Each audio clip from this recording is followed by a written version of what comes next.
Bonsoir et merci de suivre le flash d'information sur RTI2, la chaîne plus proche des populations. Et pour parler toujours dans cette atmosphère de proximité, parlons tout de suite de lutte contre l'insalubrité dans notre société. Ils sont nombreux à exercer le métier de précollecteur d'ordures ces dernières années. Ces ambassadeurs de la propreté parcourent au quotidien plusieurs quartiers, rues d'Abidjan et ménages pour ramasser les ordures.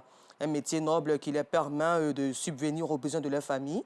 Et une incursion a été faite dans leur univers. Et vous l'aurez ce soir avec Clarisse Kanyala.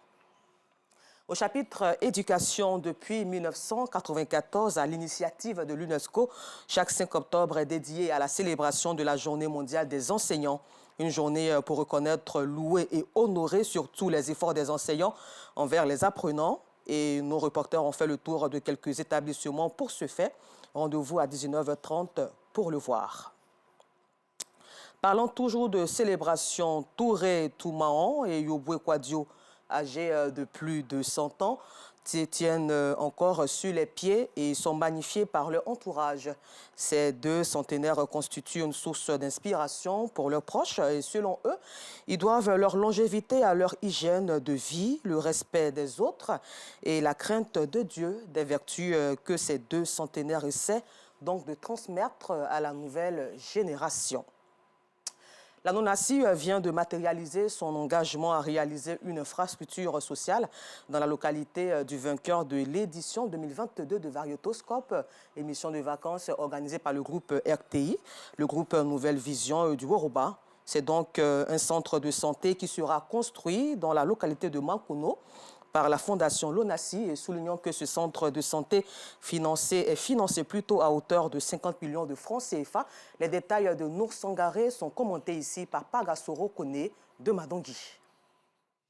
Signature de convention et échange de paraffeurs entre le directeur général de la radio-télévision ivoirienne RTI et le directeur général de la Loterie nationale de Côte d'Ivoire. Cette signature, la matérialisation de l'engagement de la LONASI à travers sa fondation, celle de financer une œuvre sociale dans la localité du vainqueur de l'édition 2022 de la grande émission des vacances de la RTI, Variétoscope.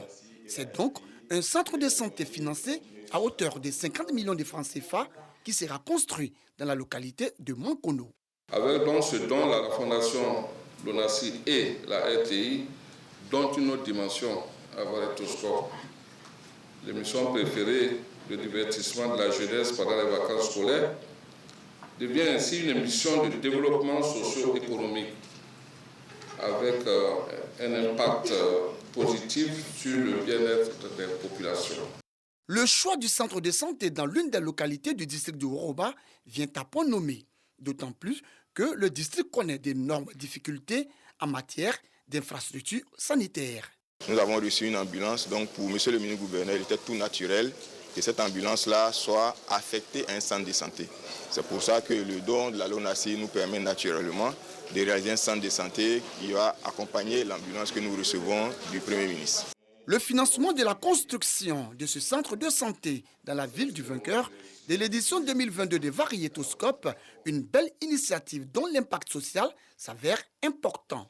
C'est pourquoi Fosseni Dambélé, directeur général du groupe RTI, s'est réjoui de la collaboration entre la RTI et la LONASI. Toute notre gratitude à monsieur le directeur général pour cette confiance et cet engagement citoyen qui permet non seulement de récompenser une équipe de jeunes qui a su montrer sa créativité et son talent, mais d'offrir, comme la LONASI sait si bien le faire, une œuvre sociale de grande portée à toute une population, ici la population du Woroba. C'est le groupe Nouvelle Vision du Woroba qui a été le vainqueur de cette édition des Variétoscope, une émission qui vise à occuper sainement des jeunes pendant les vacances. Hors de chez nous, pour terminer ce flash d'information, selon l'OMS, au moins 29 personnes, dont 4 agents de santé, sont mortes d'Ebola en Ouganda depuis l'annonce il y a 2 semaines de la présence de l'épidémie dans le centre du pays. Rendez-vous tout à l'heure sur RTI2, 19h30.